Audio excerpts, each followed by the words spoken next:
액션 let's go 저 건물을 찾으러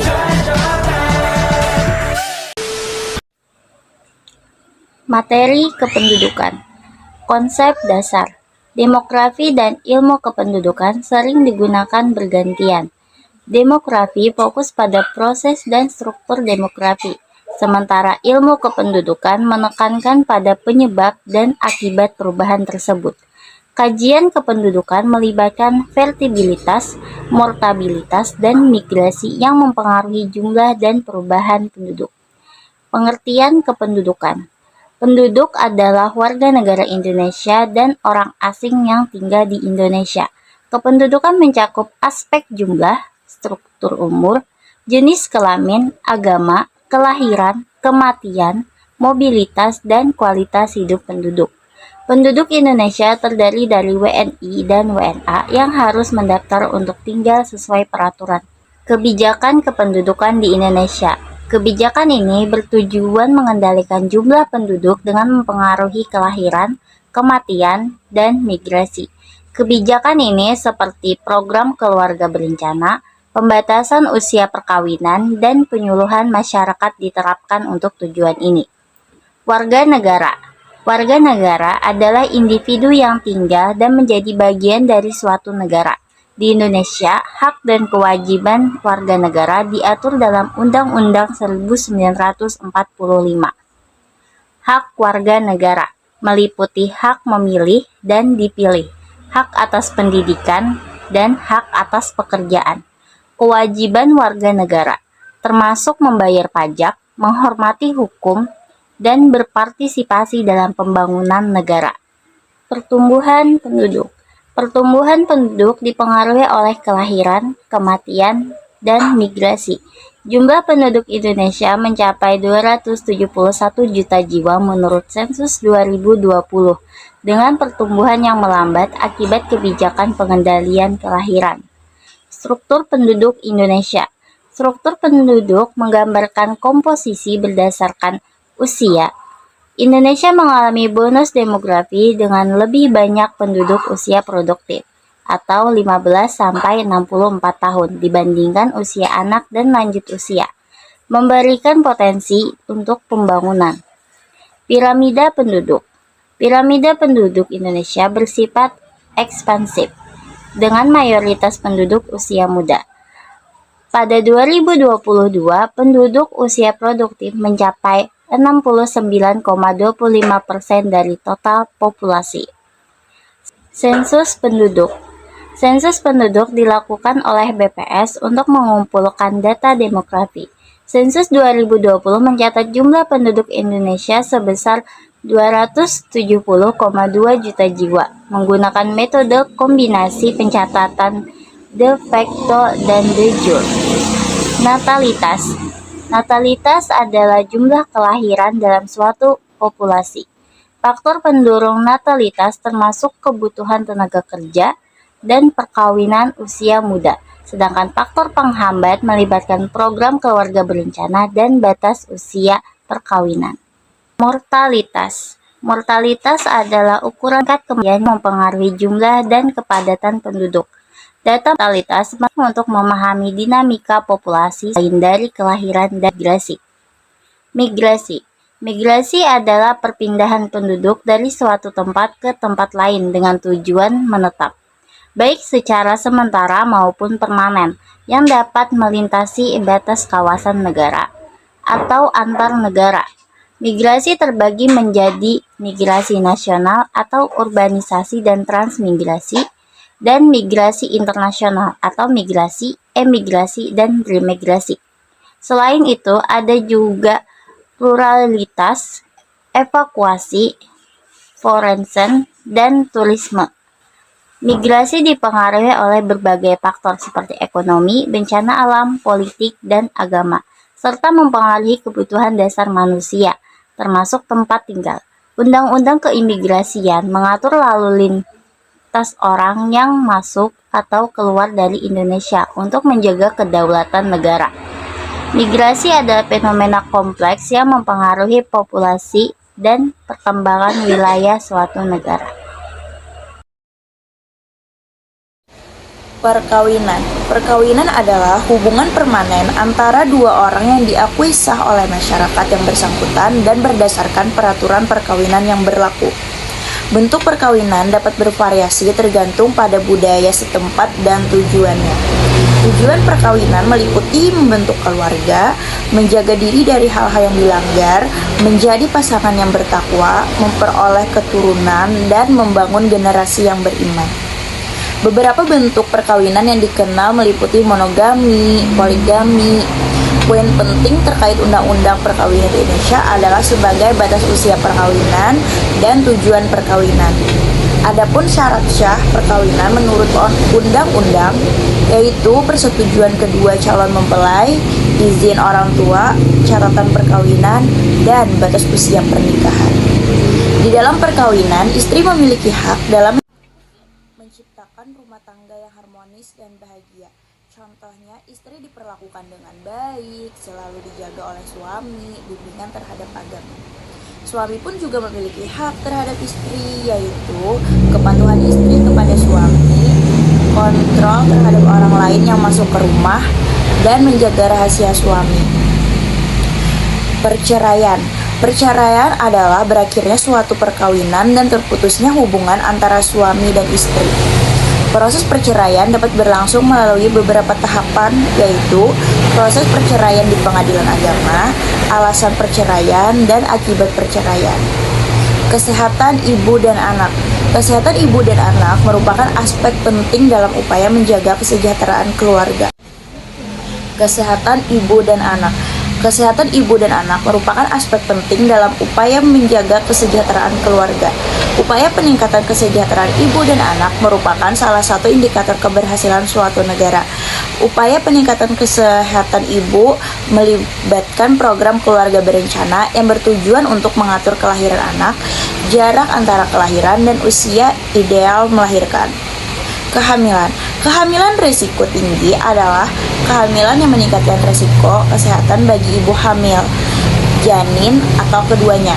Pada dasarnya, semua kehamilan memiliki risiko, tetapi ada beberapa kondisi yang dapat mengancam kesehatan ibu dan janin, yaitu usia ibu hamil, berat badan ibu, kondisi kesehatan ibu, dan gaya hidup. Labor.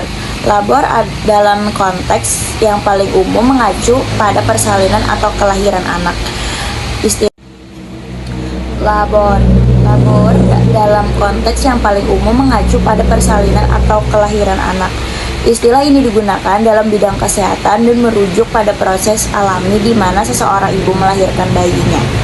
Proses persalinan melibatkan beberapa tahap termasuk dilatasi serviks, dilatasi penuh sampai bayi dilahirkan, dan ekspulsi plasenta dan membran amnion. Kematian pada balita. Kematian balita adalah suatu kondisi yang sangat memprihatinkan. Salah satu penyebab kematian balita adalah infeksi pneumonia. Infeksi paru-paru menjadi penyebab utama kematian balita. Upaya pencegahannya bisa dengan imunisasi. Lansia. Lansia adalah bagian dari siklus hidup manusia yang hampir pasti dialami oleh setiap orang. Proses ini mempengaruhi fungsi dan kemampuan seluruh tubuh. Pada masa ini, manusia mengalami beberapa perubahan yang mempengaruhi kesehatan dan kualitas hidup. Indeks pembangunan manusia. Indeks pembangunan manusia atau IPM adalah ukuran perbandingan dari harapan hidup, melek, huruf, pendidikan, dan standar hidup. IPM digunakan untuk menjelaskan bagaimana penduduk dapat mengakses hasil pembangunan dalam memperoleh pendapatan, kesehatan, pendidikan, dan sebagainya. IPM terdiri dari 3 komponen utama, yaitu tingkat pendidikan, angka harapan hidup, dan pendapatan per kapita. Stunting. Stunting adalah gangguan pertumbuhan dan perkembangan anak akibat kekurangan gizi dalam jangka panjang. Gizi buruk dan busung. Gizi buruk dan busung lapar adalah dua kondisi yang terkait dengan malnutrisi atau kekurangan gizi. Gizi buruk adalah kondisi ketika pola makan tidak mampu mencukupi kebutuhan nutrisi harian atau tidak mengandung gizi yang seimbang. Sedangkan busung lapar adalah istilah yang sering digunakan untuk merujuk pada dua jenis gizi buruk atau malnutrisi, yaitu marasmus dan kwashiorkor. Selanjutnya penjelasan tentang peradaban. Peradaban secara bahasa yaitu kemampuan dan kebaikan penduduk. Secara harfiah berasal dari adab yang berarti akhlak atau kesopanan. Peradaban secara umum adalah perkembangan manusia dalam aspek fisik dan non-fisik, mencakup budaya tinggi, teknologi, dan tata kota. Ciri-ciri peradaban yaitu adanya pembangunan kota modern, sistem pemerintahan dengan hukum, ilmu pengetahuan dan teknologi maju, serta kompleksitas pekerjaan dan strata sosial. Wujud peradaban diantaranya ada moral, yaitu nilai kesusilaan, norma, yaitu aturan benar atau salah, etika, yaitu sopan santun, estetika, keindahan, dan harmoni. Contoh peradaban pada Yunani yaitu demokrasi dan tradisi pernikahan, pada Romawi yaitu tahun baru dan hari libur minggu, di Mesir yaitu tulisan Latin, ajaran Islam, dan inspirasi Candi Borobudur. Di Sungai Mekong adanya alat batu dan persebaran budaya. Next, tentang kemanusiaan. Manusia atau Homo sapiens yaitu primata dengan kemampuan kognitif tinggi, hidup sosial kompleks, mengembangkan ilmu pengetahuan dan teknologi. Pada kemampuan berpikir, ada tingkat rendah yang terbagi menjadi 3, yaitu 1. Mengingat, menyebutkan dan memilih, 2. Memahami, menjelaskan dan merangkum, 3. Menerapkan, menggunakan, dan mengembangkan. Yang kedua ada tingkat tinggi atau HOTS, yaitu menganalisis, mengidentifikasi, menjelaskan. Ada menilai, menciptakan, dan memprediksi. Pada mengkreasi, mengkritik, dan mengevaluasi. Selanjutnya tentang intelektual, yaitu orang yang menggunakan kecerdasan untuk belajar, bekerja, dan menyelesaikan masalah. Pada tahapan perkembangannya terbagi 3, 1. Teologis, yaitu kepercayaan benda berjiwa, 2. Metafisis, yaitu inti kejadian bisa diungkap, yang ketiga positif, yaitu berpikir ilmiah. Selanjutnya tingkatan berpikir atau taksonomi Bloom, yaitu mengingat, memahami, menerapkan, menganalisis, mengevaluasi, dan mengkreasi. Pada psikologi ilmu, yaitu mempelajari pikiran, perilaku, proses mental. Pada sifat positifnya, yaitu bijaksana, mandiri, dan sabar. Sifat negatif yaitu sombong, labil, dan egois. Selanjutnya pada karakter manusia, yang pertama ada sanguinis, yaitu optimis dan suka petualangan, 2. Pragmatis, yaitu damai dan harmonis, 3. Koleris, yaitu agresif dan logis, yang keempat melankolis, yaitu sensitif dan kreatif. Motivasi pada manusia yaitu penggerak dalam diri untuk mencapai tujuan, dengan fungsi mendorong tindakan, mengarahkan, dan menggerakkan. Dengan aspek yaitu kebutuhan psikologis, rasa aman, dan sosial. Pada jenisnya ada motivasi positif dan motivasi negatif. Jenis kelamin yaitu karakteristik biologis manusia yaitu laki-laki, perempuan, dan intersex. Pada genetikanya, menurut ilmu yaitu menyelidiki gen dan pewarisan sifat. Pada DNA, yaitu mengandung instruksi untuk membentuk molekul. Kesehatan manusia, kesehatan kondisi fisik, mental, dan sosial sejahtera. Kesehatan rohani yaitu ketenangan batin dan kebahagiaan spiritual. Terakhir, kesehatan mental yaitu kondisi batin yang tenang dan hubungan positif.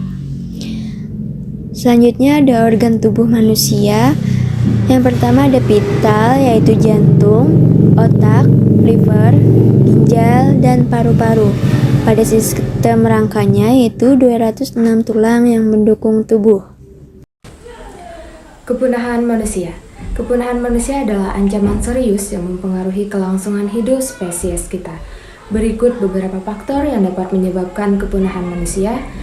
Pertama, perubahan iklim dan pemanasan global. Yang kedua, ada pandemi dan wabah penyakit. Yang ketiga, ada kehilangan habitat. Kita perlu bertindak sekarang untuk melindungi planet dan mencegah kepunahan massal. Semua orang memiliki peran dalam menjaga keberlangsungan hidup di bumi. Cara manusia mempertahankan hidup melibatkan berbagai mekanisme dan tindakan yang memastikan kita tetap hidup dan berfungsi dengan baik. Masa depan dunia bersama manusia adalah suatu isu yang sangat kompleks dan relevan. Berbagai tantangan dan perubahan sedang terjadi di seluruh dunia dan kita perlu memahami dan meresponnya dengan bijaksana. Lansia. Lansia adalah istilah yang mengacu pada proses alamiah yang terjadi pada seseorang karena telah memasuki tahap akhir dari fase kehidupan. Usia lansia biasanya dimulai ketika seseorang mencapai 60 tahun ke atas. Lansia adalah bagian dari siklus hidup manusia yang hampir pasti dialami oleh setiap orang. Proses ini mempengaruhi fungsi dan kemampuan seluruh tubuh. Pada masa ini, manusia mengalami beberapa perubahan yang mempengaruhi kesehatan dan kualitas hidup. Lansia mengalami penurunan fungsi organ tubuh karena sel-sel manusia mengalami penuaan. Kerja. Angkatan kerja adalah istilah yang mengacu pada penduduk yang telah bekerja atau masih mencari pekerjaan. Dalam konteks Indonesia, angkatan kerja mencakup orang-orang yang berusia minimal 15 tahun hingga 65 tahun dan termasuk dalam kategori usia kerja. Tenaga kerja. Tenaga kerja adalah setiap orang yang mampu melakukan pekerjaan guna menghasilkan barang dan atau produk serta jasa baik untuk memenuhi kebutuhan diri sendiri maupun masyarakat. Pra-angkatan kerja mengacu pada kelompok penduduk yang belum memasuki usia kerja atau belum aktif bekerja. Dalam konteks Kartu Prakerja, program ini ditujukan untuk pencari kerja, pekerja yang terkena PHK dan atau pekerja yang membutuhkan peningkatan kompetensi kerja. Pengangguran terselubung. Pengangguran terselubung adalah salah satu jenis pengangguran yang cukup unik karena orang-orang yang tergolong ke dalamnya tidak benar-benar menganggur. Pengangguran terselubung adalah pekerjaan dengan produktivitas kerja rendah karena beberapa faktor seperti ketidaksesuaian antara minat dan bidang pekerjaan yang dijalani. Lapangan kerja. Lapangan kerja adalah tempat di mana individu mencari dan menemukan peluang pekerjaan. Di Indonesia terdapat berbagai lapangan kerja yang tersedia untuk para pencari kerja. Upah minimum regional atau UMR adalah upah minimum yang penetapannya dilakukan oleh gubernur dan menjadi acuan pendapatan buruh di wilayahnya. Penerapan UMR diatur dalam Peraturan Menteri Tenaga Kerja Nomor 1 Tahun 1992. Setiap provinsi di Indonesia memiliki UMR yang berbeda-beda dan pendapatannya mempertimbangkan kondisi ekonomi, biaya hidup, dan kebutuhan tenaga kerja masing-masing di wilayah. Jenis pekerjaan. Jenis pekerjaan ada beberapa jenis pekerjaan yang ada di Indonesia. Yang pertama insinyur mesin, kedua arsitek, ketiga PNS. Pekerjaan formal mengacu pada pekerjaan yang memiliki struktur dan aturan yang jelas, serta biasanya berada dalam lingkup perusahaan atau organisasi. Pekerjaan formal adalah pekerjaan yang memiliki kontrak kerja, gaji tetap, dan hak-hak pekerja yang diatur oleh hukum dan peraturan perusahaan. Pekerjaan ini biasanya berada dalam lingkup perusahaan swasta, instansi pemerintah, atau badan usaha milik negara. Pekerjaan non-formal adalah pekerjaan yang dilakukan oleh individu atau kelompok secara mandiri tanpa terikat oleh perusahaan atau badan usaha tertentu. Pekerjaan tersebut termasuk pekerjaan informal, pekerjaan di sektor informal, dan pekerjaan rumah tangga yang tidak tercatat secara resmi oleh pemerintah. Pekerjaan non-formal memiliki fleksibilitas dan kebebasan dalam menentukan jam kerja dan lingkungan kerja, namun juga memiliki tantangan tersendiri. Meskipun demikian, pekerjaan non-formal dapat menjadi pilihan menarik bagi beberapa orang karena memberikan kebebasan dalam mengatur waktu dan lingkungan kerja. Wirausaha. Wirausaha adalah kegiatan suatu usaha atau niaga yang berpuncak pada berdirinya sebuah bisnis. Wirausaha memiliki modal, kreativitas, inovasi, dan kepemimpinan. Secara harfiah, pengertian wirausaha adalah orang yang menghasilkan produk, menentukan cara produksi, menyelenggarakan kegiatan membeli produk baru guna, mengatur permodalan dan pemasaran. Dalam pengertian lain, wirausaha adalah individu yang menciptakan, mengelola, dan menjalankan bisnis atau usaha sendiri. Pemutus hubungan kerja atau PHK. Pemutus hubungan kerja adalah pengakhiran masa kerja karyawan yang dapat disebabkan oleh berbagai macam hal seperti hukum, pengadilan, kondisi khusus, dan kesalahan berat. PHK harus diakses dengan alasan yang diperbolehkan dan melalui jalur meja hijau. Pesangon PHK adalah uang penghargaan dan uang penggantian hak uang pensiun. Uang pensiun adalah dana yang dikumpulkan oleh pengusaha atau lembaga sebagai hak seorang pensiunan dari perusahaan tersebut. Dana pensiun biasanya berupa uang yang diambil setiap bulan atau diambil sekaligus pada saat seseorang memasuki masa pensiunan. Pesangon adalah uang yang diberikan oleh perusahaan adalah karyawan sebagai kompensasi saat hubungan kerja berakhir. Uang pesangon juga merupakan penghargaan atas masa bakti dan prestasi seseorang karyawan selama bekerja. Jenjang karir atau career path adalah tingkatan jabatan atau posisi yang harus ditempuh oleh seseorang karyawan untuk mencapai posisi tertentu dalam perusahaan dan pengembangan karirnya. Dalam jenjang karir, karyawan menentukan posisi pekerjaan, pemetaan jalur perkembangan karir, dan pembuatan rencana pengembangannya. Jenjang karir memiliki peran penting dalam mengarahkan karyawan menuju tujuan profesional dan memastikan perkembangan yang berkelanjutan. Berikut beberapa informasi lebih lanjut mengenai jenjang karir. 1. Struktur jenjang karir. Jenjang karir dapat berbeda-beda tergantung pada perusahaan dan industri. Namun, secara umum, terdapat beberapa tingkatan jabatan yang biasanya ditempuh oleh karyawan. Entry level, posisi awal yang diisi oleh karyawan baru, diisi karyawan memperoleh pengalaman dan memahami tugas-tugas dasar.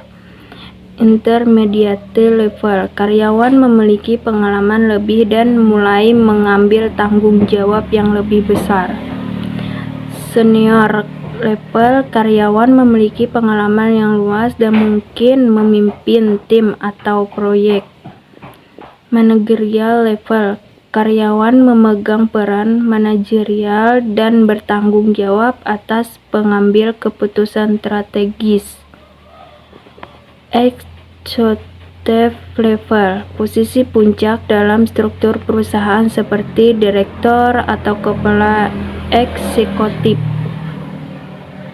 Pentingnya jenjang karir. Jenjang karir membantu karyawan mengembangkan keterampilan, memperluas pengetahuan, dan mencapai tujuan profesional. Dengan memiliki jenjang karir, karyawan dapat merencanakan langkah-langkah yang jelas untuk mencapai posisi yang diinginkan.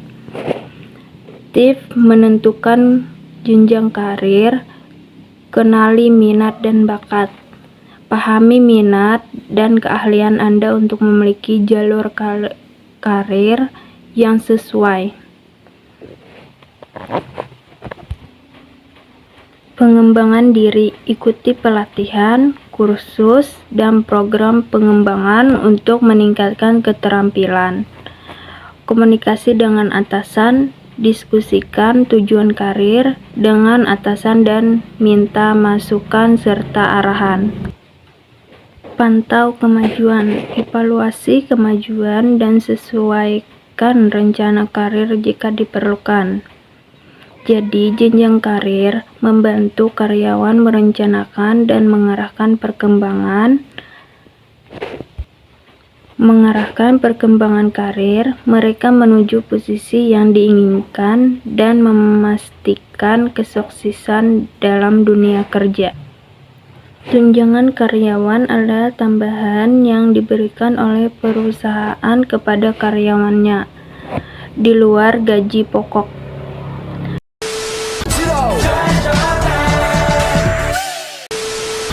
Assalamualaikum warahmatullahi wabarakatuh. Nama saya Yanti dengan NPM 2023436 dari kelompok 6. Di sini saya akan membahas materi mengenai lingkungan hidup. Lingkungan hidup adalah segala sesuatu yang ada di sekitar kita dan berhubungan secara timbal balik. Ini mencakup interaksi antara semua makhluk hidup, iklim, cuaca, dan sumber daya alam yang mempengaruhi kelangsungan hidup manusia dan kegiatan ekonomi. Lingkungan hidup terdiri dari 3 unsur utama. 1. Unsur biotik. Unsur biotik mencakup semua makhluk hidup yang menempati bumi, seperti tumbuhan, hewan, dan manusia. 2. Unsur abiotik. Contoh dari unsur abiotik yaitu air, udara, cahaya matahari, tanah, dan topografi. 3. Unsur sosial dan budaya. Unsur sosial seperti keyakinan, status, serta sanksi. Unsur budaya seperti bahasa, sistem pengetahuan, organisasi sosial, teknologi, sistem keagamaan, dan masih banyak lainnya.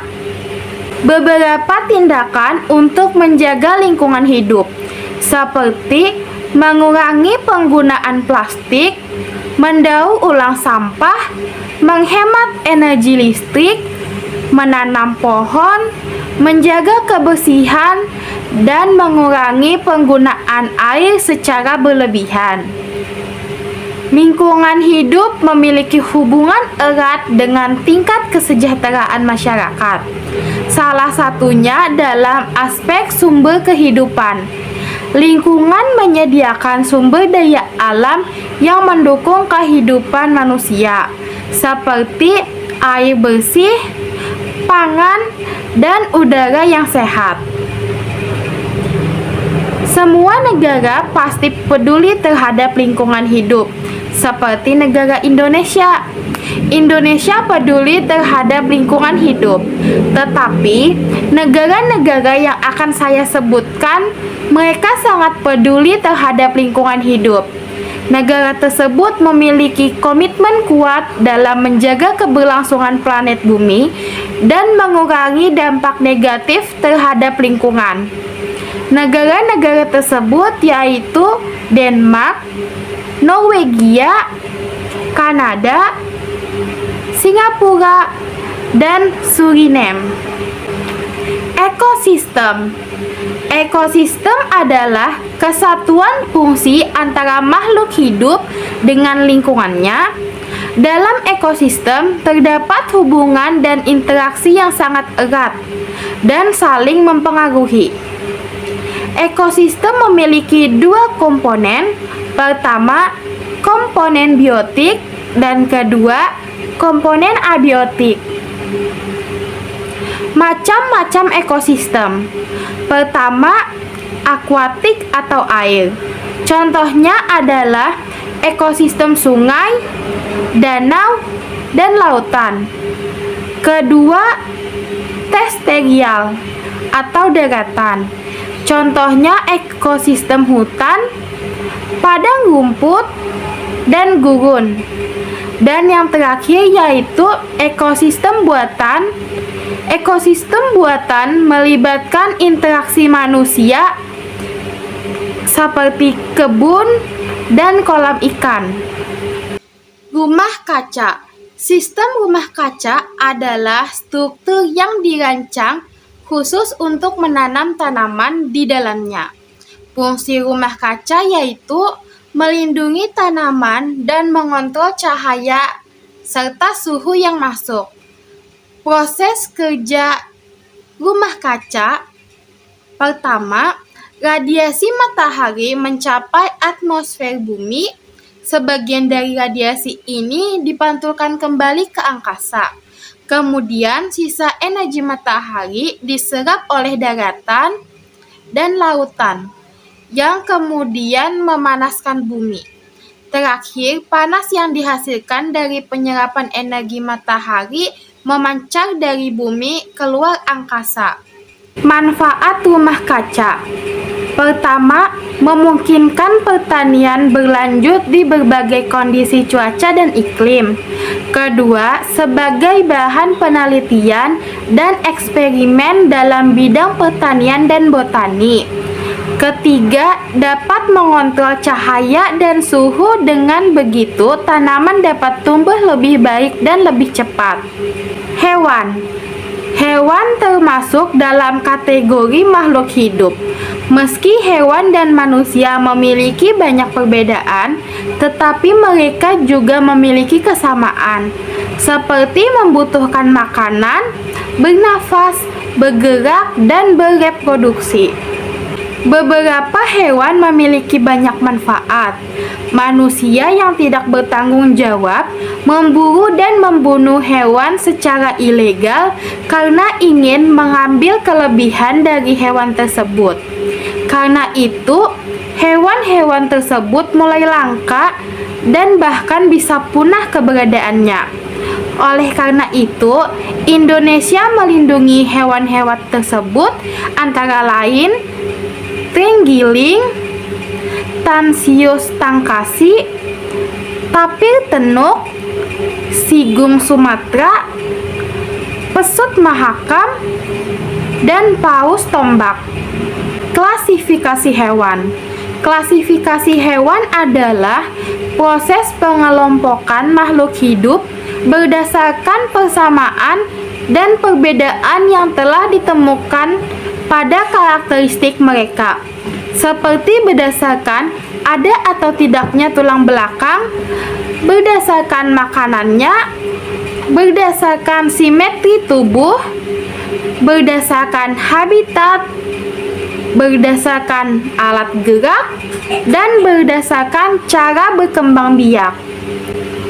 Macam-macam hewan berdasarkan agresivitasnya. Binatang buas. Binatang buas adalah hewan yang memiliki agresivitas yang tinggi, yang juga dapat menimbulkan ancaman bagi manusia. Hewan peliharaan. Hewan peliharaan kebalikannya dari binatang buas. Mereka memiliki agresivitas yang rendah dan tidak menimbulkan ancaman terhadap manusia. Contoh binatang buas seperti singa, hiu, dan serigala. Contoh hewan peliharaan ada ikan cupang, kucing, kelinci, dan masih banyak lainnya. Macam-macam hewan berdasarkan keberadaannya. Ada hewan prasejarah dan ada juga hewan punah. Beberapa hewan prasejarah yang masih hidup dan masih bisa kita temui, bahkan kita pelajari, antara lain platypus, echidna atau babi duri, tapir tenuk, pesut mahakam, dan paus tombak. Hewan punah adalah hewan yang tidak dapat kita temui keberadaannya, seperti monyet merah. Dinosaurus termasuk hewan prasejarah atau binatang purba, tetapi keberadaannya sudah punah. Dengan adanya fosil mengenai dinosaurus, kita pada zaman sekarang dapat mengetahui berbagai bentuk-bentuk dan macam-macam dinosaurus pada zaman dahulu. Kemudian, apa itu fosil? Fosil adalah benda-benda yang diawetkan dalam berbagai bentuk.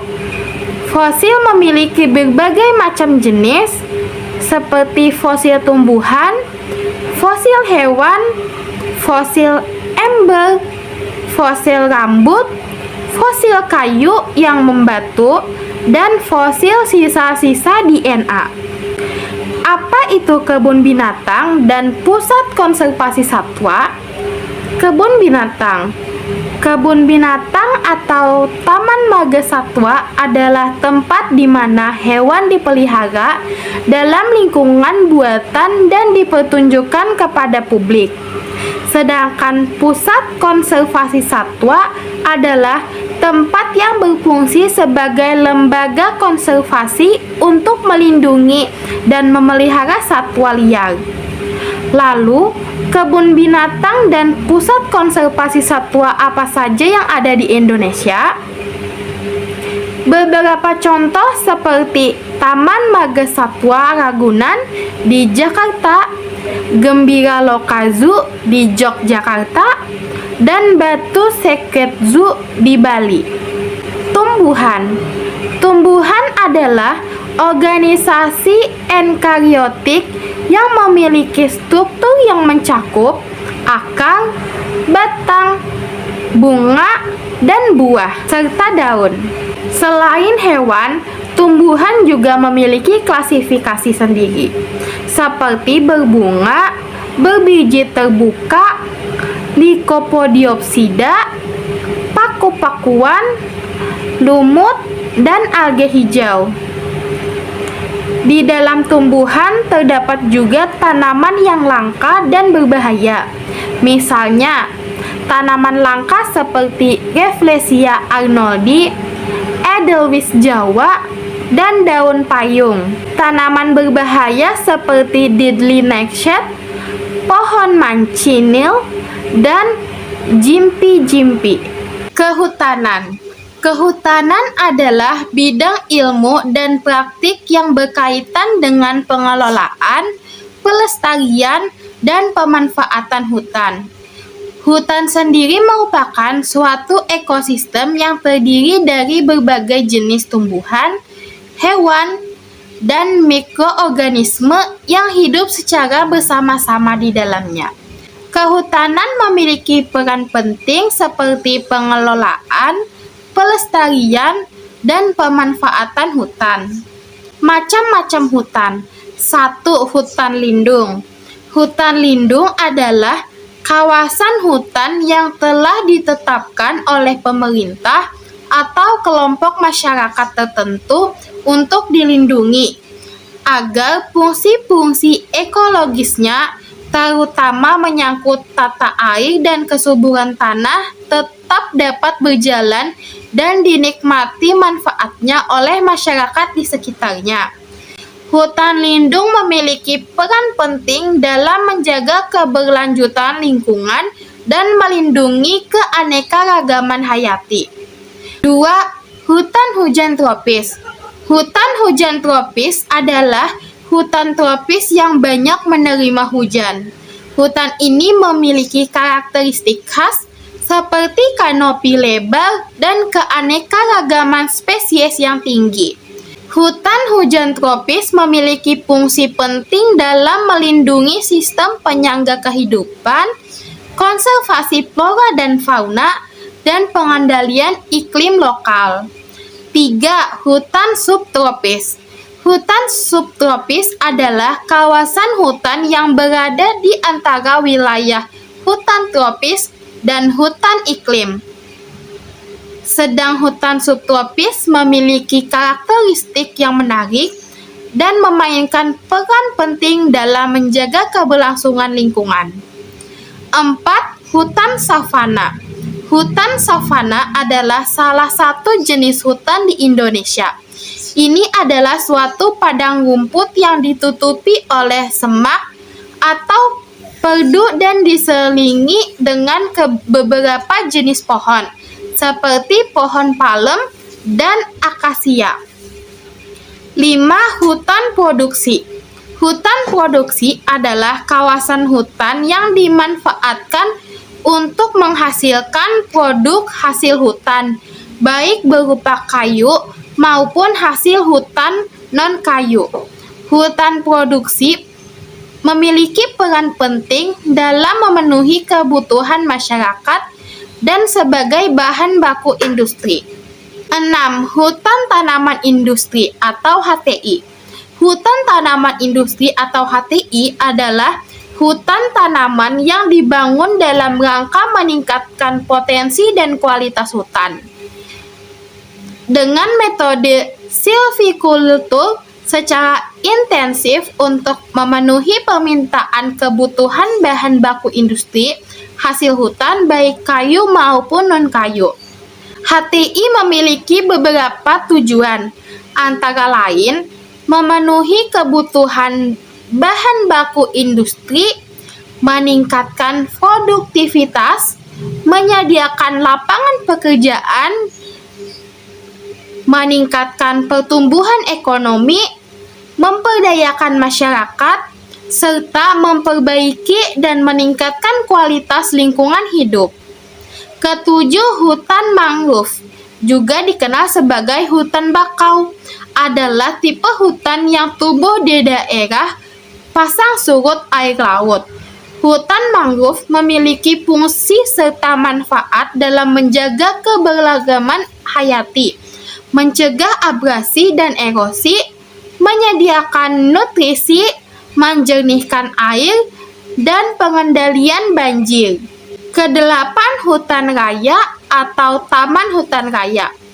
Hutan raya adalah kawasan pelestarian alam yang memiliki luas yang cukup besar dan dikelola oleh pemerintah untuk konservasi keanekaragaman hayati dan keindahan.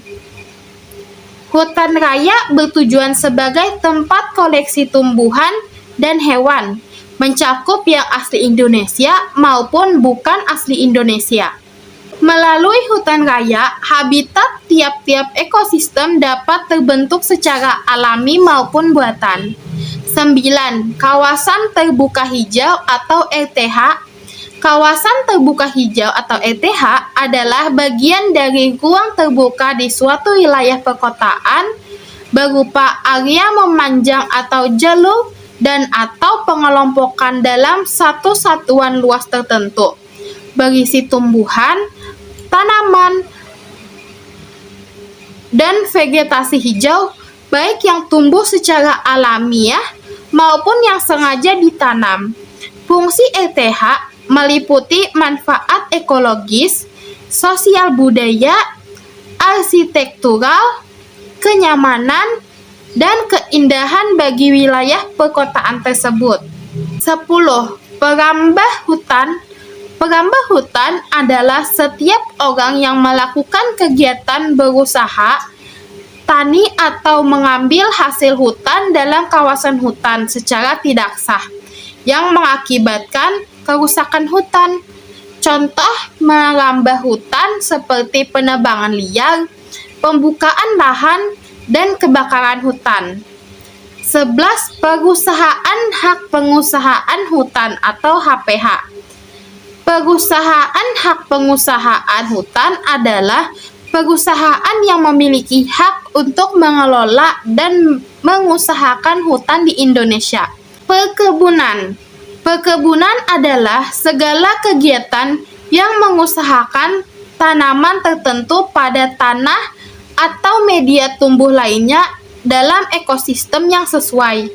Karakteristik perkebunan antara lain seperti perkebunan diusahakan secara intensif menggunakan berbagai mesin besar. Tanaman yang ditanam di perkebunan biasanya berukuran besar dengan waktu penanaman yang cukup lama. Dalam perkebunan, tanaman dijaga dengan baik. Macam-macam perkebunan. 1. Perkebunan inti rakyat. Perkebunan inti rakyat atau PIR adalah pola pengembangan perkebunan rakyat di wilayah lahan bukaan baru dengan perkebunan besar sebagai inti yang membangun dan membimbing perkebunan rakyat di sekitarnya sebagai plasma dalam suatu sistem kerjasama yang saling menguntungkan dan berkelanjutan. Tujuan Polapil 1. Memobilisasi keunggulan atau keahlian teknis dan manajerial yang dimiliki perkebunan besar untuk membantu mengembangkan perkebunan plasma bagi pemukiman yang tidak memiliki tanah dan berada di lahan yang cocok untuk komoditas perkebunan. 2. Menciptakan sistem kerjasama yang saling menguntungkan antara inti dan plasma. 2. Perkebunan besar swasta atau PBS. Perkebunan besar swasta adalah perkebunan sawit yang dimiliki oleh perusahaan-perusahaan swasta di Indonesia. Perusahaan-perusahaan swasta yang mengelola perkebunan besar swasta berkontribusi dalam produksi minyak sawit, baik mentah dan minyak inti sawit. 3. Perkebunan BUMN. Perkebunan BUMN adalah perkebunan yang dimiliki dan dikelola oleh pemerintah melalui perusahaan-perusahaan yang berstatus sebagai BUMN. BUMN perkebunan memiliki peran penting dalam pengembangan sektor perkebunan di Indonesia. Selain memproduksi hasil perkebunan, BUMN juga berkontribusi dalam memperdayakan petani dan pengelolaan lahan perkebunan secara berkelanjutan. 4. Perkebunan sewa. Perkebunan sewa adalah bentuk kepemilikan properti di mana seseorang memiliki hak untuk menggunakan dan menempati properti untuk jangka waktu tertentu, tunduk pada syarat dan ketentuan perjanjian sewa. 5. Kebun kecil. Kebun kecil adalah kebun yang dibuat di pekarangan, halaman, atau taman rumah. 6. Hidroponik. Hidroponik adalah teknologi bercocok tanam tanpa menggunakan media tanah, namun menggunakan air dan larutan nutrisi yang dibutuhkan tanaman sebagai media tumbuh. 7. Dan terakhir adalah hasil kebun. Berikut adalah beberapa komoditas yang dihasilkan dari perkebunan di Indonesia, seperti karet, kopra, minyak sawit, dan kulit kayu, serta batang kina. Sekian pembahasan materi dari saya. Salah kata mohon maaf. Wassalamualaikum warahmatullahi wabarakatuh. Pertanian. Pertanian adalah kegiatan pemanfaatan sumber daya hayati yang dilakukan manusia untuk menghasilkan bahan pangan. 1. Kecakupan pertanian. Dalam arti sempit, pertanian diartikan sebagai kegiatan pembudidayaan tanaman. 2. Ilmu pertanian. Kelompok ilmu pertanian mengkaji pertanian dengan dukungan ilmu-ilmu pendukungnya. 3. Peran pertanian. Bagian terbesar penduduk dunia bermata pencarian dalam bidang-bidang lingkup pertanian, meskipun pertanian hanya menyumbang 4% dari PDB dunia. 4. Klasifikasi pertanian. Kehutanan adalah usaha tani dengan subjek pertumbuhan, biasanya pohon, dan diusahakan pada lahan yang setengah liar atau liar hutan. Tanaman lindung. 1. Fungsi utama tanaman lindung. Perlindungan sistem penyangga kehidupan. Tanaman lindung berperan dalam menjaga kondisi lingkungan dan ekosistem. 2. Pemanfaatan tanaman lindung. Mencegah bencana alam, sumber hasil hutan, tempat tinggal masyarakat adat, menjaga siklus air, edukasi tentang flora dan fauna. Hutan lindung dapat digunakan sebagai tempat edukasi mengenai keberagaman hayati. 3. Contoh-contoh tanaman lindung di Indonesia. Alas Ketu, Sungai Wain, hutan lindung Wehea, hutan Baning, hutan Sesaut, taman hutan Tumpang Pitu. Tanaman pangan yaitu ada padi, jagung. Tanaman hias ada gelombang cinta, lidah mertua, sirih gading, suplir, tanduk rusa, monstera, dan keladi. Tanaman palawija. adalah kelompok tanaman pangan yang memiliki peran penting dalam menjaga ketahanan pangan nasional. Jenis tanaman palawija meliputi beberapa contoh. 1. Kedelai, 2. Jagung, 3. Kacang hijau, 4. Kacang tengah, 5. Sorghum.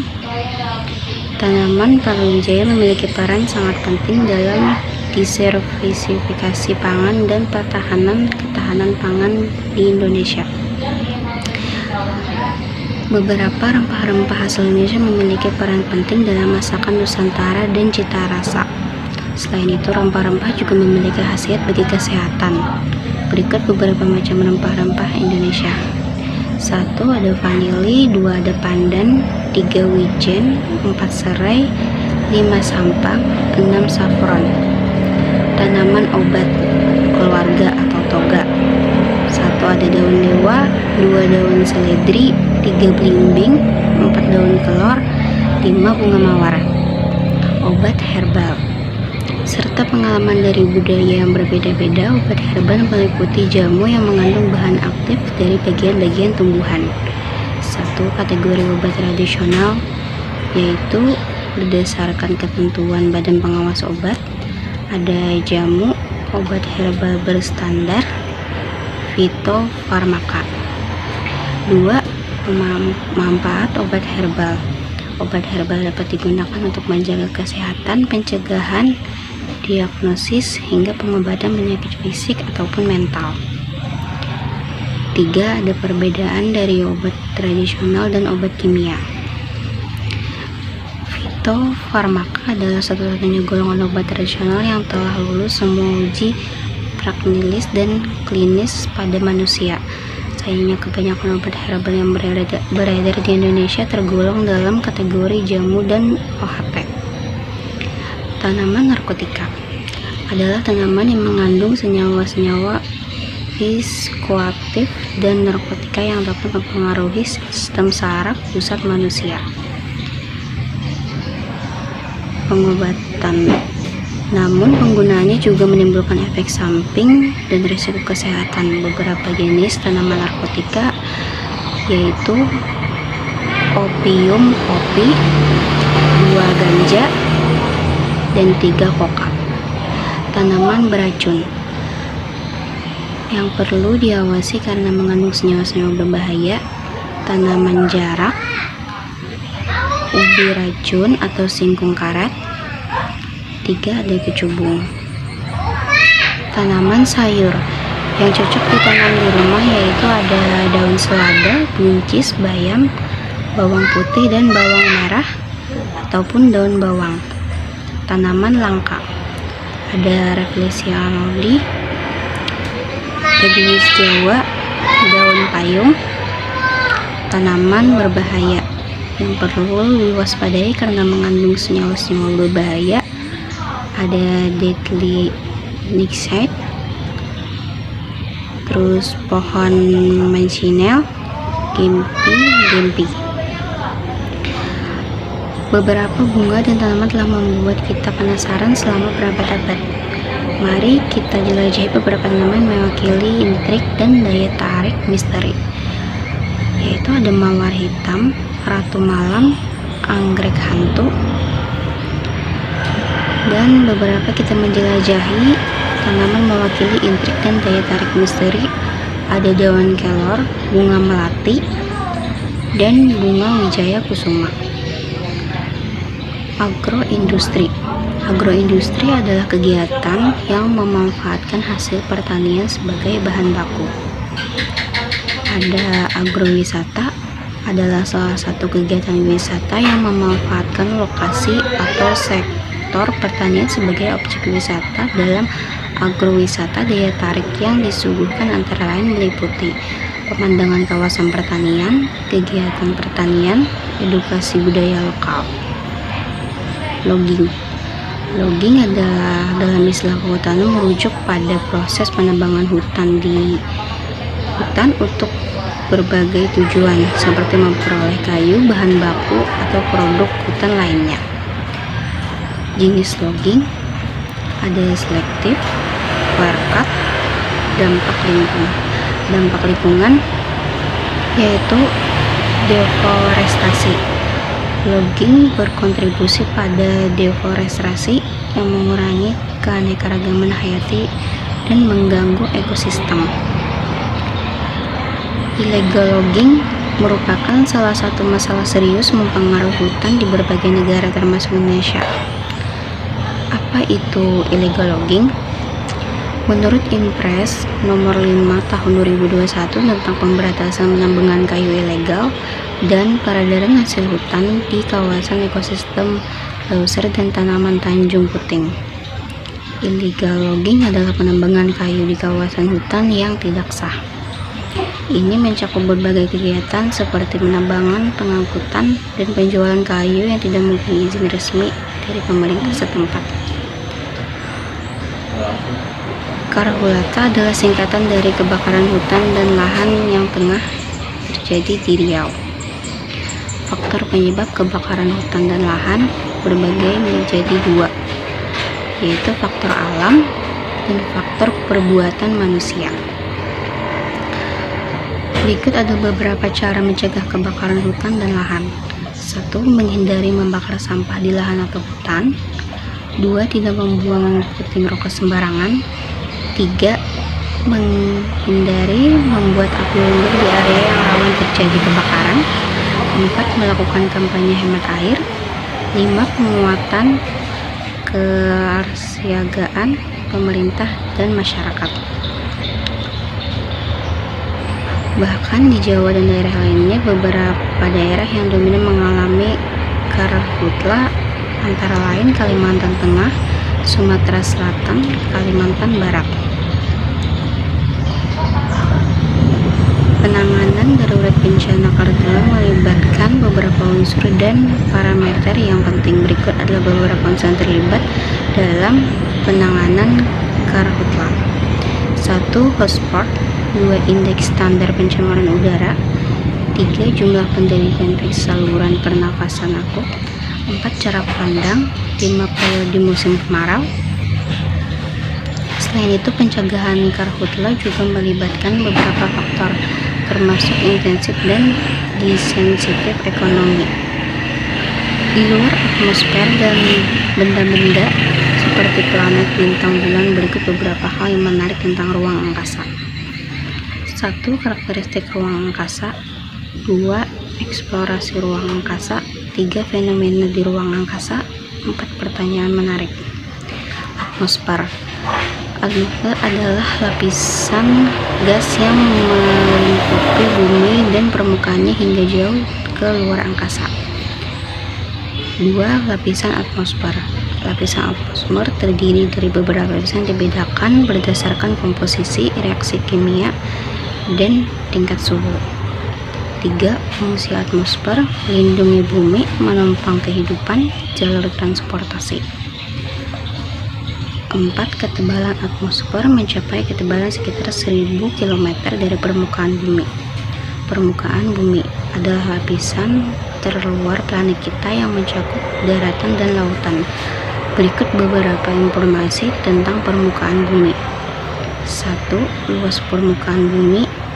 Permukaan bumi memiliki luas sekitar 510,1 juta kilometer persegi. 2. Bentuk permukaan bumi. Permukaan bumi tidaklah rata. 3. Keanekaragaman permukaan bumi. Keanekaragaman bentuk permukaan bumi mempengaruhi iklim, flora, fauna, dan kehidupan manusia. 4. Ada kerak bumi, merupakan lapisan paling atas dan paling luar dari struktur bumi. Inti bumi. Inti bumi adalah terdalam dari struktur bumi. Dan jadi inti bumi adalah bagian yang sangat penting dalam struktur bumi dan mempengaruhi banyak aspek kehidupan di permukaan kita. 1. Sungai. Sungai adalah aliran permukaan yang berbentuk memanjang dan mengalir secara terus-menerus dari hulu sumber dan menuju hilir muara. 2. Daerah aliran sungai adalah salah satu daerah yang dibatasi oleh pembatas topografi seperti punggung bukit di mana air berasal dari air hujan yang jatuh terkumpul dalam kawasan tersebut. Fungsi daerah aliran sungai, yaitu menerima, menyimpan, dan mengalirkan air hujan yang jatuh dari atas ke sungai. Pembagian daerah aliran sungai terbagi menjadi 3 bagian: hulu sungai, tengah sungai, dan hilir sungai. Assalamualaikum warahmatullahi wabarakatuh. Saya Sabta Deviana Putri dari kelompok 6 akan melanjutkan presentasi lingkungan hidup. Adipura adalah sebuah penghargaan bagi kota di Indonesia, baik dalam kebersihan serta pengolahan lingkungan perkotaan. Di Adipura diselenggarakan oleh pemerintah lingkungan hidup dan kehutanan. Adapun tempat pembuangan sampah, sementara tempat di mana sebagian sampah dikumpulkan sebelum dikirim ke TPA adalah TPS, adalah tempat pembangunan sampah dengan konsep mengurangi, menggunakan kembali, dan daur ulang. Ada sebuah tempat dilaksanakan kegiatan pengumpulan, pemilahan, penggunaan ulang, daur ulang, pengolahan, dan proses akhir sampah, itu adalah TPS. Penghijauan adalah sebuah aktivitas pemilahan dan pemeliharaan dan peningkat kondisi lahan untuk mengembalikan fungsi lahan dan kualitas lingkungan. Reboisasi adalah tindakan melakukan penghijauan kembali agar alam menjadi hijau dan biasanya dilakukan pada hutan yang gundul agar mengembalikan fungsi dan kehidupan ekosistem hutan. Adapun Kalpatura adalah penghargaan yang diberikan oleh pemerintah Indonesia sebagai bentuk apresiasi kepada individu dan kelompok akhir terlibat dalam pelestarian lingkungan. Wahana Lingkungan Hidup Indonesia adalah organisasi gerak lingkungan hidup terbesar di Indonesia. Grassroots angka isu-isu lingkungan menjadi pengetahuan publik dan berfungsi pada masalah-masalah global seperti perubahan iklim.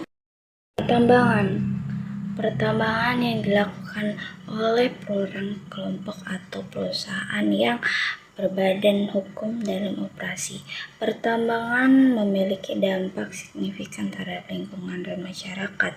Berikut adalah dampak dari aktivitas pertambangan. 1. Kerusakan lingkungan. Dampak sosial. Upaya penanggulangan. Adapun Indonesia memiliki bagian jenis barang tambang yang menjadi sumber kekayaan negara.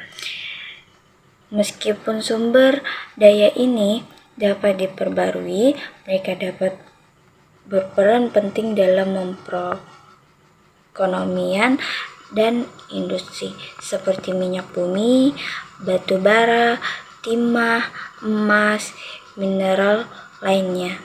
Pencemaran air adalah perubahan keadaan di suatu tempat penampungan air seperti danau, lalu sungai, laut, dan air tanah. Akibat aktivitas manusia, dampak pencemaran air meliputi terdapat kehidupan biota air, terhadap kualitas air tanah, terhadap kesehatan. Adapun mutu buku air mengacu pada standar kualitas air yang ditetapkan untuk sebagian keperluan. Air ledeng disebut juga air keran, adalah air yang dialirkan melalui pipa ledeng keluar melalui keran air. Air ledeng biasa digunakan untuk minum, mencuci, memasak, dan menyiram toilet. Di berbagai negara, air ledeng sering digunakan sebagai air minum, terutama di negara tetangga atau bisa disebut negara maju, namun tergantung pada wilayahnya. Air ledeng dapat langsung diminum meskipun tidak jarang terjadi masalah pada kualitas air tersebut. Air pegunungan adalah jenis air yang diperoleh dari sumber mata air di pegunungan. Air tanah adalah air terdapat lapisan batuan di bawah permukaan tanah. Ini adalah sumber air yang memiliki peran penting bagi kehidupan. Adapun air kemasan adalah air dikemas dalam botol, galon, gelas, atau sektor dengan berbagai ukuran. Harga air ini populer di masyarakat terutama di kotanya. Pencemaran suara adalah gangguan akibat suara bervolume tinggi yang bisa merusak indera pendengaran. Suara diukur dengan satuan desibel atau dB. Dapat mencemarkan suara bagi kesehatan seperti gangguan pendengaran, penyakit jantung, gangguan tidur, serta gangguan mental. Adapun nada merdu adalah suara memiliki keindahan dan keselarasan nada. Merdu dapat merujuk pada sebagian nada merdu dalam musik mengacu pada suara vokal, instrumental, dan memadu harmoni dan ekspresi emosional. Aliran udara merupakan pada kondisi di mana terdapat substansi fisik, biologi, dan kimia. Udara bumi yang jumlahnya membahayakan bagi kesehatan tubuh manusia serta makhluk hidup lainnya. Udara bersih adalah udara bebas dari polusi dan kotor yang dapat merusak sistem pernapasan kita. Udara bersih sangat penting bagi kesehatan kita. Beberapa ciri udara seperti tidak berwarna, tidak berbau, tidak memiliki rasa, tidak terdapat partikel asing di dalamnya, sejuk, dan serta ketika dihirup dapat berfungsi sebagai terapi bagi tubuh manusia. Langkah-langkah strategis yang diambil oleh pemerintah untuk mengatasi pencemaran lingkungan melibatkan sebagai program kebijakan berikut adalah beberapa langkah yang diambil. Pelestarian lingkungan hidup untuk pemerintah dan masyarakat. Komitmen Indonesia dalam berubah iklim menekan emisi karbon dengan berbagai cara, termasuk menekan kebakaran hutan dan lahan. Adapun upaya pemerintah untuk mengurangi polusi udara seperti sebuah standar emisi industri, menindak pelaku pembakaran sampah, memperbanyak alat ukur kualitas udara. Interaksi manusia dengan lingkungan alam adalah alat ukur kualitas udara. Interaksi manusia dengan lingkungan alam adalah hubungan yang sangat penting dan kompleks. Berikut beberapa aspek interaksi ini. Petani di sawah tergantung pada tanah dan air untuk bercocok tanam. Masyarakat adat memiliki hubungan khusus dengan hutan sekitarnya. Nelayan berinteraksi dengan laut untuk menangkap ikan. Eksplorasi manusia terdapat manusia merujuk pada manfaat orang lain secara tidak adil atau berlebihan demi keuntungan pribadi atau kelompok tertentu. Ada beberapa aspek yang perlu diperhatikan seperti eksploitasi tenaga kerja, eksploitasi lingkungan, eksploitasi manusia lain. Eksploitasi manusia ini meliputi perdagangan manusia, pekerjaan anak, perbudakan modern.